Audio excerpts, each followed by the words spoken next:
Hi guys, so I'm here to explain kind of what I noticed happening to Brielle when she passed out. So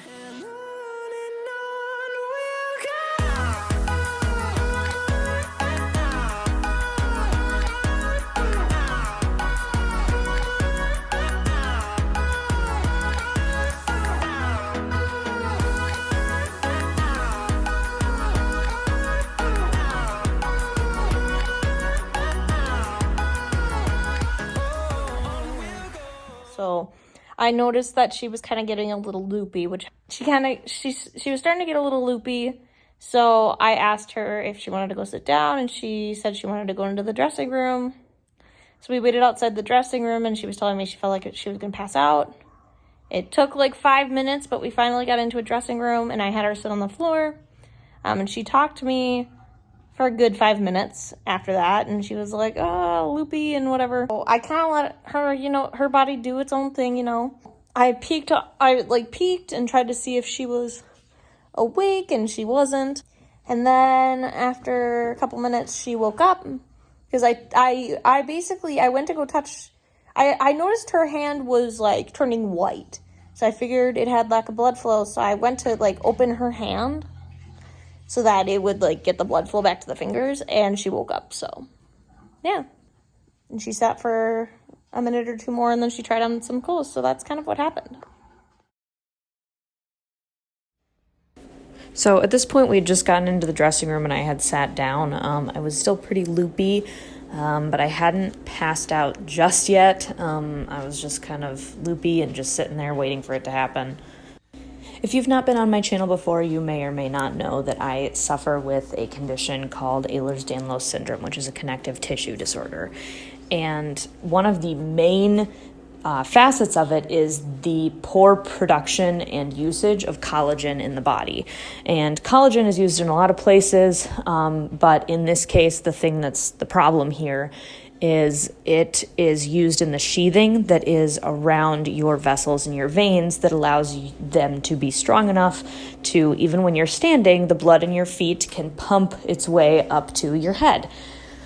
But because I lack a lot of that collagen sheathing and protection around my veins and my vessels, the blood pools in my feet and it doesn't make its way back up to my head where I need it. And with low blood pressure and low blood flow to the brain, it can cause fainting or syncope, like complete syncope. And the issue with that is that I can fall and hit my head.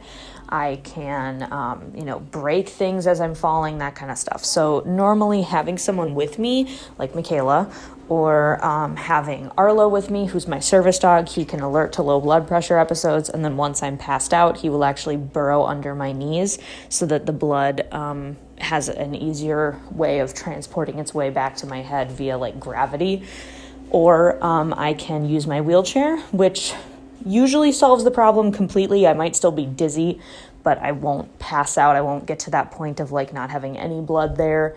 And then in my wheelchair, I do have a couple different positions I can do that will help get the blood back to my head if I do start struggling with that. So there's a couple different ways that I have moved my life around in different, used different aids and stuff like that to help with this issue.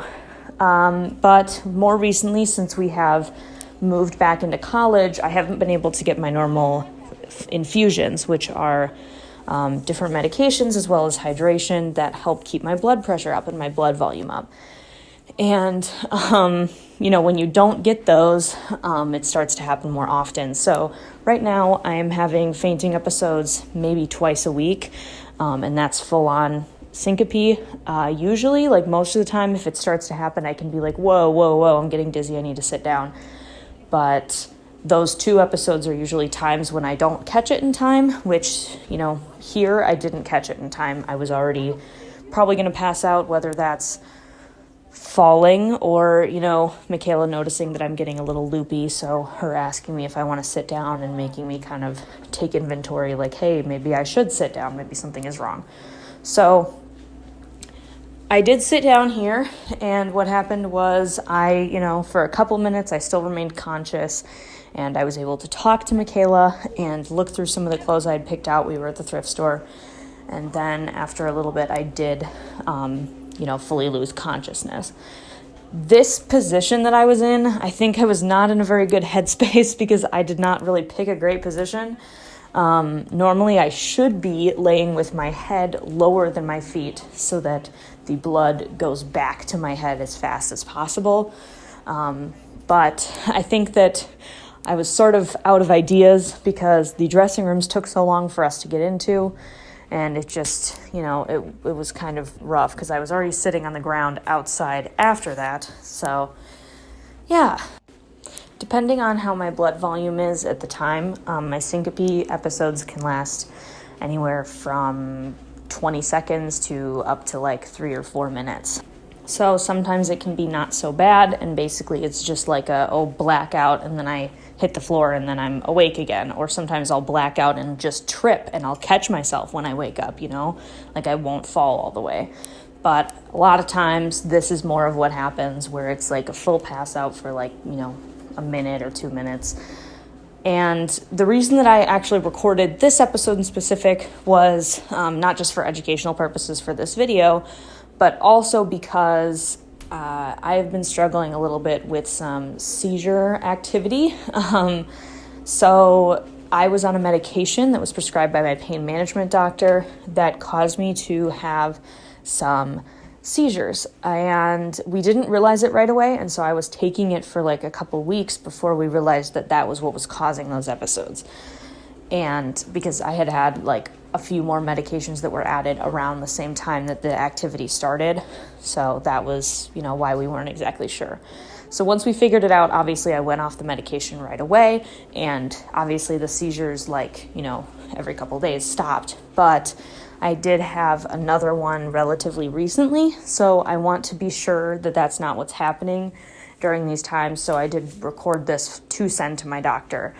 And luckily, it doesn't seem like there's any seizure activity here, so that's good. And I do have another appointment with neurology coming up soon, just to make sure I'm all clear. But luckily, I recorded this so that I could get that into him. Sort of the last thing I want to address in this video is my mobility aids. Some people ask me if I use my mobility aids specifically to avoid me passing out.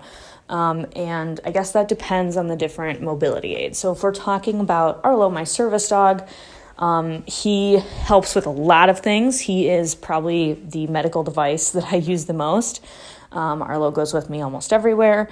He alerts me to my low blood pressure episodes. So before I pass out, which usually I can sit down and actually avoid it almost completely sometimes.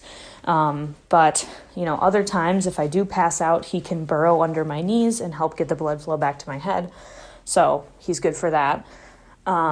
But he doesn't help me completely avoid them, obviously. My cane doesn't help with this issue at all. I use my cane purely for helping reduce the risk of overuse injuries on my knees and my ankles and issues with my plantar fasciitis and hip stuff. So that's what I use it for. My rollator that I used to have, it was mostly for joint issues when Arlo was too young to do mobility, or when he wasn't fit enough to do mobility when he was younger. But obviously now he is over the age of 2 and had his OFAs, so he is all cleared for mobility. But my wheelchair, which is kind of my last mobility aid that I still have, I do use to mostly avoid me passing out. So if I'm having a really low blood pressure day, or if Arlo can't work for some reason, I will usually use my wheelchair. The issue with it is that it does increase the risk of overuse injuries in my shoulders and my elbows, and I can have issues with my wrists. So I try to use it as little as possible, especially since I don't want to have any muscle atrophy and stuff like that. So I use Arlo most of the time. So that's kind of what the different mobility aids help with in terms of me passing out. They're not all for that. That's my main disabling condition, but it's not the only one that I have. So I know that video was a little strange, a little, not something that I normally film, But I did want to film that for mostly educational purposes because since I have been having more of the fainting episodes recently, people have been commenting on my videos and asking like, why does it happen? And asking if I have POTS, which I don't. So I do not have POTS. Michaela has POTS. I have Ehlers-Danlos. And, you know, not just POTS isn't the only thing that causes fainting. So I feel like that's kind of a misconception. So I wanted to kind of educate on that, as well as educating why I use certain mobility aids and you know, what Arlo does to help me with that. So I feel like this is kind of like an all-encompassing, like, about my fainting episodes video.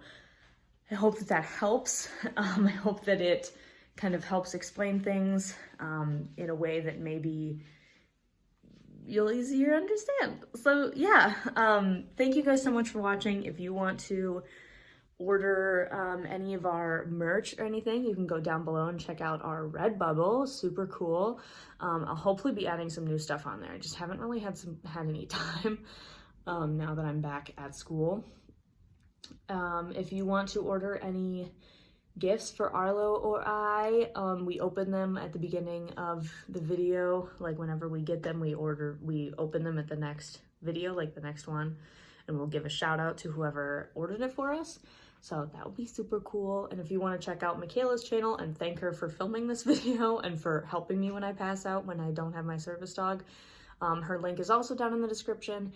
And if you have any more questions about my fainting episodes or anything, I'm usually pretty open about that. I'm not open about all my medical conditions, but this is one I'm a little more open about. So if you want to leave a comment down below or email me in the email that I have in the description box, you definitely can. I will answer whatever I'm comfortable with. So yeah, that's kind of it. Thank you guys so much for watching, and I will see you guys in whatever I make next.